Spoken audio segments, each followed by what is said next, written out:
Tai mes ir Paryžiaus aerouoste 80 km nuo Paryžiaus. Who wants to do this chair in the car?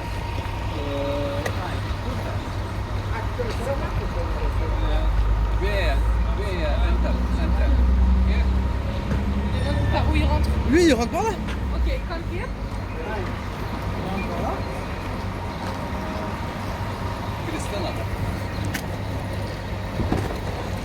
Dom į autobusiuką spec. Daiktų krūvas turim. Merginas patenkintas. Aha. Žodžiu, gavom paprastą, galvojom, kad sėsim į didelį, o čia mums atsiuntė specialiai mažiuką autobusiuką. O, kokias visas 3 gražuolės, jie patenkintas. Autobusiukas davežė iki pat namo, tada dabar pabiškiu kuriamės ir įsikūrę mėginsim eiti jau žiūrėti Paryžiaus grožybę. Šiandien planuose tai ir daugmaž paimti Eifelio bokštą į Triumfo arką. Ir gan vaizdai neblogi pro mūsų langą, taip jau pasižiūrėta. Yra su virtuvė, žodžiu, viskas, tikėkimės, bus gerai. Reiks sukti parduotuvės, maistą nusipirkti, kokių tad nereikės rytais vakarais ieškoti, kur pavalgyti, viskas bus viena. Šiaip gal Dar tualetą nemačiau. Čia.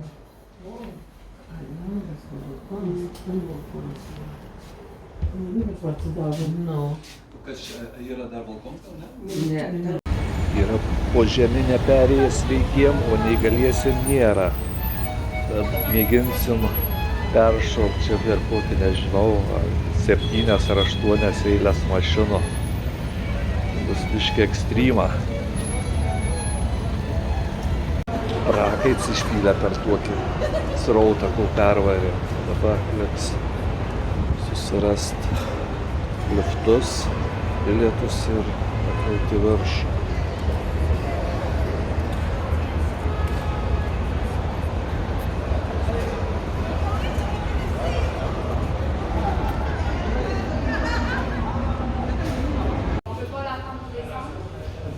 Susišnekėt nieko neina, bet susišnekam kažkaip.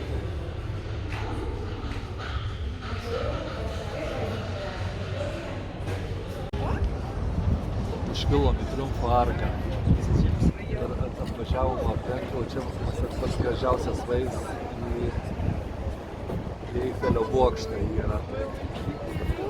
Tai daug visokių yra, net bažnyčios stogų gražių.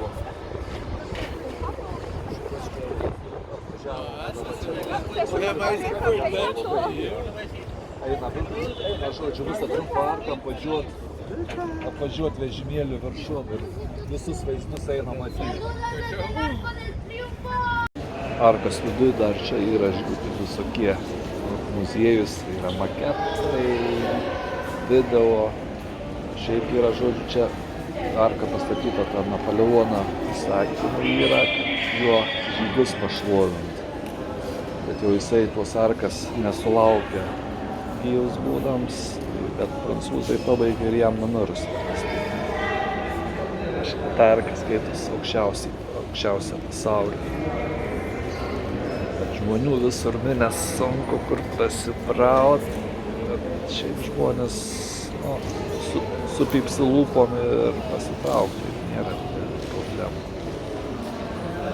Kaip bus toliau, nu ir ką, reikia varyti ant Eifelio bokštą.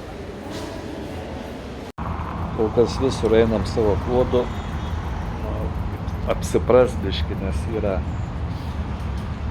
biškį baisu tą šokti tuos visuomeninius transportus. Tai šiaip atrodo, kai einam taip, iš toli, kad netoli, bet kažkaip tai lėtai artėja tas mūsų bokštas. Bet tikėkimės pirmą dieną nueisim, kaip nors tos mergaitės nepervers mūsų. Čia taip kažkaip parkais eini link tuo Eifelio bokštą, tai taip nėra nieko sudėtinga. Palei Eifelį čia teka upė Sena, kurioje daug tų turistinių kateriukų. Kiek žiūrėjau, neįgaliesiem nėra pritaikyta, tai užteks pasižiūrėti nuo tilto. Ir mėginsim eiti į vidų, reiškia, pakilt liftu į pirmą aukštą Eifelį. Esam po Eifelio bokštu pačiu. Esam per patį vidurio bokštą.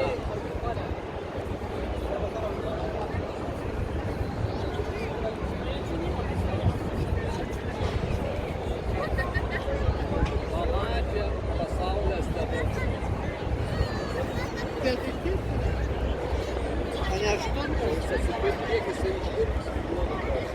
Neįgaliesiem yra atskirs įėjimas ir nereik laukti bendroje eilėje, tai labai daug laiko susitaupo.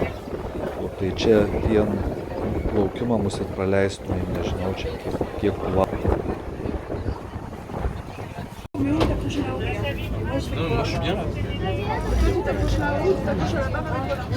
Žmonių minės.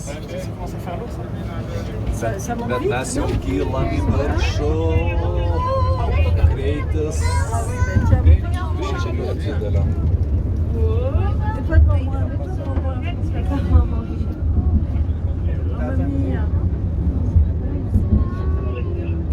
Kylam. Čia kylam mes į pirmą aukštą tik tai.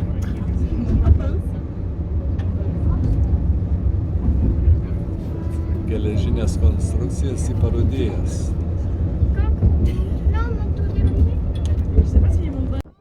Taigi neįgaliesiems su vežimėliu patekimas yra tik į pirmą aukštą, kainuoja 4,5 euro. Jeigu nori į antrą aukštą, yra 60 laiptelių ir tada liftas. Dar įdomus faktas, kad yra viršuje yra restoranas. Jeigu nori ten užsakyti pietus, reikia prieš kelis mėnesius. Ir tas malonumas kainuoja 300 eurų. Tai taip, čia yra gan viskas nepigu.